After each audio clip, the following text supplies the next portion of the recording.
Bonjour à toutes et à tous, on se retrouve aujourd'hui pour une nouvelle vidéo sur Boom Beach. Donc là, on va faire quelques attaques et on va essayer de se rapprocher le plus possible du top 50 FR. À l'heure où cette vidéo elle sort, normalement je suis pas loin. Mais pour y arriver, je pense qu'il faudra que je rajoute une statue bleue, une 8e statue bleue. Voilà, j'ai regardé un petit peu dans le top 50. Et il y a eu une personne seulement qui a été 47e avec 8 statues bleues. Et ensuite, pour être mieux que 47, 46, il faut avoir vraiment 9 statues bleues comme tout le monde pour réussir à augmenter le plus possible en médaille. Donc là, on est parti avec cette première attaque de la vidéo.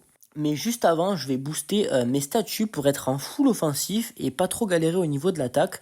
Donc on va attaquer celui-là. Karl a plus de 2000 médailles, 2051. Donc là c'est parti, la composition que j'utilise c'est la même que d'habitude.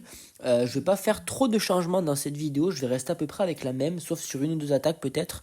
Et voilà, c'est parti.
Ok, cette attaque c'était un petit peu compliqué sur la fin, il reste pas beaucoup de troupes là, donc au niveau du coût de la formation ça va coûter assez cher.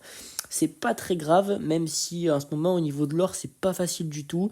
Je me serre un petit peu les coudes, mais là c'est vraiment compliqué, en plus j'ai plus de tickets de la canonnière, donc c'est pas évident. On renforce tout ça.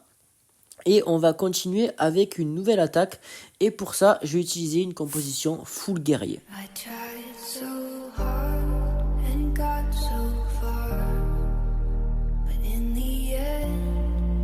Doesn't even matter.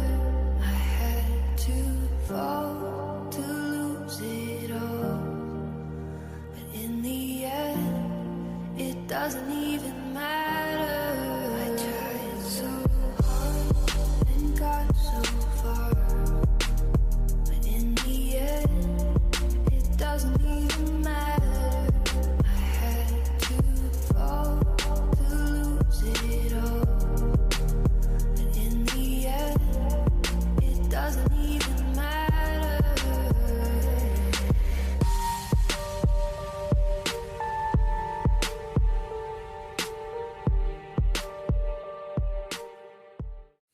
Ok, c'est passé pour celle-là. Bon, une stratégie, on va dire, assez simple une fois qu'on maîtrise un petit peu le débarquement. Le plus dur, c'est vraiment le débarquement sur le full guerrier.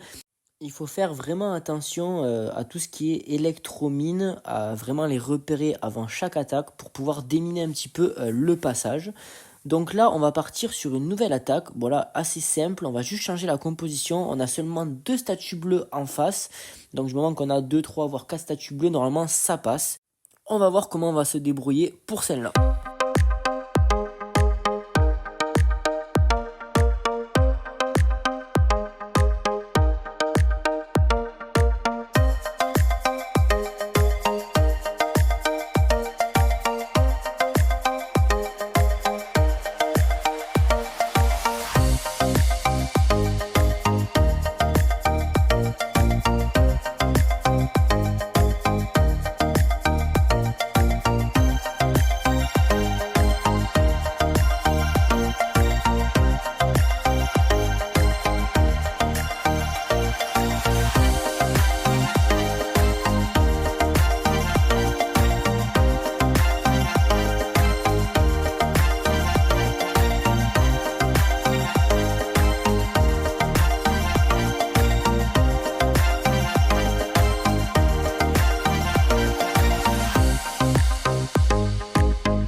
Donc ça passe encore une fois pour cette attaque. On va récupérer encore 2 points de médaille. Donc là, on va monter à combien exactement? À 189, donc c'est plutôt pas mal. Donc là, à l'heure où cette vidéo sort, une fois que je rase ma carte, je suis à peu près à 2000 médailles, voire 2010 médailles. Ça dépend un petit peu des jours et des villages qu'il y a en face, mais bon, généralement, on a à peu près pareil. Dernière petite attaque en musique.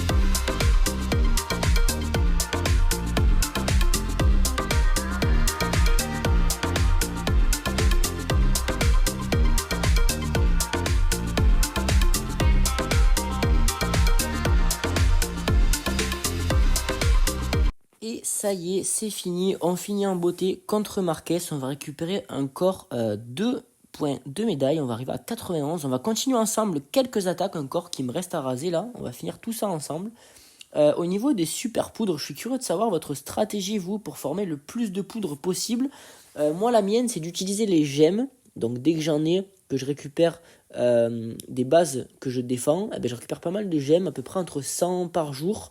Je dirais un petit peu à vue d'œil comme ça. Donc ces gemmes-là, je m'en sers soit pour la négociante, soit très souvent pour le sculpteur, pour convertir 7 éclats de vie dans la statue là en un cristal, pour arriver à 7 cristaux et enfin à obtenir 7 super poudres. Quand ma statue chef-d'œuvre, eh ben, je la recycle. Donc c'est une stratégie que je suis obligé de la faire. Sinon, j'ai plus assez de poudre à la fin du mois ou à la fin à chaque fois pour booster mes statues bleues. Et vu que j'ai besoin de beaucoup de poudre et que j'en ai pas beaucoup pour mon rush, eh ben, je dois faire un petit peu comme ça pour survivre, on va dire, pour garder la tête en dehors de l'eau. Et surtout pour continuer à booster mes statues bleues au fur et à mesure des jours. Donc voilà, ça fait à peu près combien de temps exactement que je rush. Je suis passé à 4 statues bleues il y a plus d'un an et demi. Donc ça fait quand même pas mal de jours à se connecter, à raser ses cartes 2 à 3 fois par jour. Ça fait plus d'un an et demi que je fais ça. Et je suis passé là récemment avec de plus en plus de statues possibles bleues. J'étais à 4, je suis passé à 6, ensuite à 7 actuellement, et je pense passer à 8 après le méga crabe là qui va arriver, donc après le 24 novembre, si je dis pas de bêtises. Donc on va essayer de faire ça. En fait, le but c'est d'essayer, si vous aussi vous voulez vous lancer dans un rush, de passer à 2-3 statues bleues, d'essayer d'attaquer, de trouver de nouvelles stratégies, parce que si on met plus de statues bleues, on perd en efficacité d'attaque parce qu'on a moins de statues offensives. Donc les statues qu'on va avoir sur le village serviront simplement pour nos bâtiments défensifs au niveau de la santé, et des dégâts. Donc on aura moins de statuts du coup pour la santé et les dégâts des troupes. Donc voilà, ensuite une fois qu'on arrive à maîtriser un petit peu l'attaque avec moins de statuts offensives, augmentez encore votre statut bleu, donc on enlève encore des statuts offensives, on passe à 4, 5, voire 6 si ça va très bien au niveau de l'attaque. Ensuite on continue à gérer un petit peu tout ça au niveau des attaques. Et quand ça va bien, quand on trouve que c'est encore assez facile, qu'on maîtrise bien l'attaque, qu'on perd pas beaucoup de troupes à chaque fois, ou voire suffisamment pour terminer tous les villages, on passe encore à 7, voire 8 statues bleues. Et une fois que ça marche, là ça commence à devenir un petit peu coton, on essaye de passer à 8 et 9. Voilà, l'objectif c'est 9 à atteindre pour pouvoir arriver le plus vite possible dans le top 50 monde. Voilà, si un jour vous voulez faire ça, n'hésitez pas à suivre ces petits conseils. Dernier conseil aussi, et je pense c'est le plus important pour le rush. Donc tout ce qui est stratégie d'attaque, même si au début c'est très compliqué, ça viendra avec le temps. Vous verrez que au fur et à mesure des jours et des semaines, vous arriverez à bien attaquer avec plein de statues bleues et à continuer à en mettre sur votre village, ça pas de souci. Mais le plus important, du coup, je reviens à ce que j'ai dit tout à l'heure, c'est au niveau des super poudres. Ne commencez pas le rush comme moi. Moi, j'ai commencé à 1700 poudres, c'est clairement pas assez. Parce que là, du coup, chaque semaine, je dois bien calculer combien de statues bleues je continue à booster. Par exemple, là, pour le moment, une statue bleue, je la booste pendant 2 jours et 15 heures à peu près. Et je fais ça sur mes 7 statues bleues que j'ai. Et au niveau de l'attaque, je me limite à un boost d'attaque par jour. Ok, donc voilà, le mieux c'est d'en faire 2 par jour avec toutes les statues violettes et rouges boostées. Donc ça, ce serait l'idéal. Mais du coup, vu que j'ai pas assez de poudre et que je fais attention de ne pas être trop en déficit par rapport à ce que j'ai déjà, je suis obligé de faire un petit peu moins. Et donc, ça me ralentit un petit peu, j'ai envie de dire, au niveau de mes attaques et de mes rushs journaliers. Voilà, donc je pense que si on commence le rush à partir de 4000, 5000, voire 6000 poudres, là, on est franchement à l'abri. On peut se permettre de booster 2, voire 2 fois par jour, je pense que c'est bien. 3, ce serait un petit peu trop. Mais 2 fois par jour, quand on commence à arriver entre 2000 et 2100 médailles, ce serait pour moi le minimum. Voilà. Sachant que pour bien progresser en médaille, il faut essayer de raser sa carte au moins 2 fois par jour. Voilà, je vous conseille une fois le matin et une fois en fin d'après-midi, voire le soir. Ce serait vraiment l'idéal. Petit check au niveau du classement, pour l'instant on est 57e. Ce que je trouve un petit peu rigolo, regardez si vous êtes curieux dans la fin du top 50, tous les joueurs, regardez leur village et comptez leur nombre de statues. Et vous verrez qu'il n'y en a pas un avec 7 statues bleues, c'est strictement impossible, ça ne marche pas apparemment, voilà, il n'y en a aucun qui l'a fait. Du coup, pour espérer rentrer dans ce top là, je sais ce qu'il me reste à faire, mettre une 8e statue bleue et une 9e par la suite, ce sera vraiment obligatoire. Bonne continuation à vous et on se retrouve à la semaine prochaine. Salut tout le monde.